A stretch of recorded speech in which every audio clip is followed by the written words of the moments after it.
Alright, the gauntlet has been thrown. I am about to take on the No Cut Confessional. This is 4 statements that you have to make and kind of explain a little bit. Kel and Maya, you have challenged me, and as many of the City Almost Fire team knows, I tend to do all of my shoots in one take anyway. The downside is I don't get to hide when I do things wrong, or make awkward pauses, or say a lot. Case in point. So, my 4 prompts are I feel, I want, I fear, and I am. So let's get started. I feel a little excited for a couple different reasons. One, the lovely game Persona 5 dropped yesterday. I picked up my copy Monday night. Our local GameStop was nice enough to have a midnight release or a release event, and I went and picked up my copy, stayed up late playing that, stayed up late again last night and played it again, and now I'm very, very tired. But I'm also excited for a little bit bigger reasons than an awesome video game that's making me have all the feels coming out. I'm excited because there's a lot of changes going on at work right now. Not all I'm thrilled, I wouldn't say I'm thrilled about them because it's meant the departure of some of my beloved employees. We're losing someone in the department, but we're also having some people move on to bigger and better things within the company, which is awesome. So there's some big shoes to fill, and since I am one of the longer tenured people in the department right now, some of those shoes are going to be filled by me, which is an exciting opportunity and at the same time a very, very scary prospect, because these are people who have set up some amazing things, and trying to follow in their footsteps might be a bit of a challenge, but it's one that I'm willing to take on, and I'm kind of excited to see where it goes. I want, one of the things that's kind of been a rough thing for the last few weeks is wanting some time to relax. I'm an introvert, as we talked about during my last video, is that I fall on that introvert side of the scale, so having time to recharge alone has been really, really important to me. However, for the past couple weeks, my social calendar kind of exploded.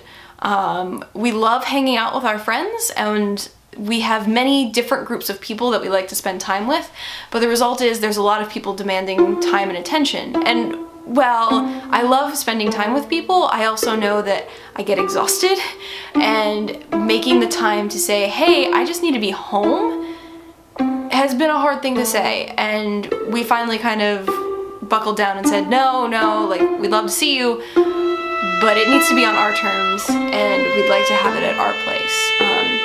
We have a couple friends who love to host things and love having people over, but the result has been that we're always elsewhere, and then we sit down and go, we haven't been home in 4 days.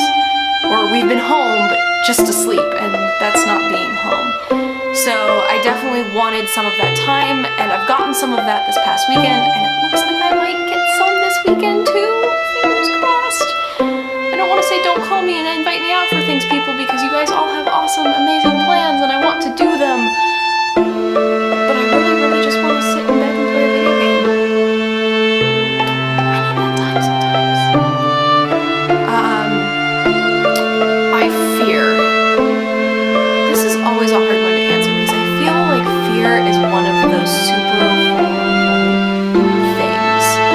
But I've been trying to come more to terms with my fear, especially from a creative standpoint. I just finished Elizabeth Gilbert's book, Big Magic, and I found it inspirational in a lot of ways, but in a grounded, down-to-earth kind of way. Elizabeth Gilbert is the author of Eat, Pray, Love, which I love as a book. It's a fantastic little memoir, and she just released a book all about creativity and the creative process and being a writer, particularly from her perspective, but she thinks that the lessons she's learned about living a creative life can be applied to any art, and she's a huge proponent of not letting fear stop you. You have to accept that fear's along for the ride, give directions or drive. You just let it come along. It's a really cool book, and I definitely want to talk about it a little bit more in depth in a future video and give it the examination, a little bit of a review that I think it deserves. But she does have a companion podcast as well, where she interviews various people who are struggling with the creative life for one reason or another, and then she invites on other people of the creative persuasion to kind of give their advice and explain their struggles and be a little bit vulnerable, kind of like how this video is kind of turning out.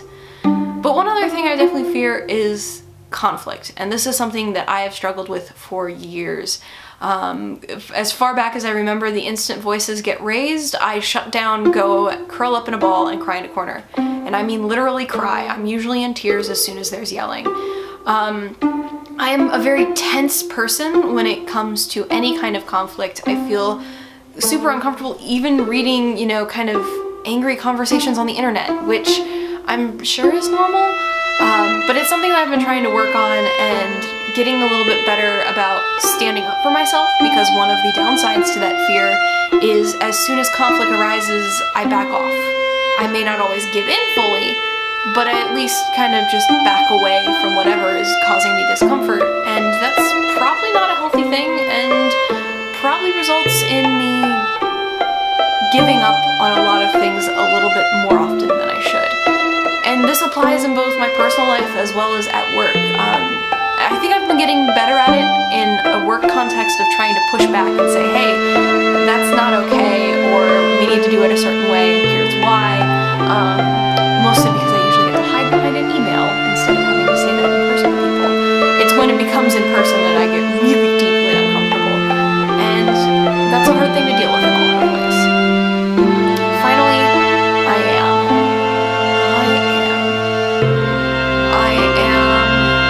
a quester through quests of understanding meaning and searching for meaning and questing for treasures and character development in my own writing and role-playing. I am a gamer.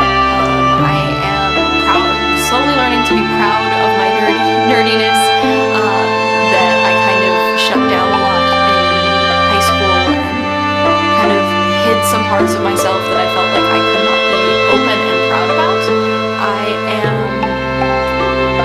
I hope I am a friend, whether this is your first time meeting me or we have been talking for a long time. I hope you feel that you can come and drop in the comments and say hello.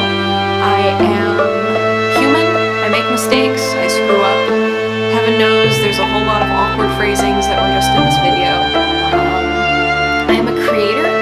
I may not always know what shape that creation will take, but at the end of the day, I have embraced the creative life, and I may not always be good at living it, but I'm gonna try anyway. That's all I have. I would like to kick this off to Chris, since you are the one person who hasn't done it yet. Get on that, Chris. And anyone else who'd like to take a try at the confessional, I will leave the prompts down below. Thanks for watching, guys.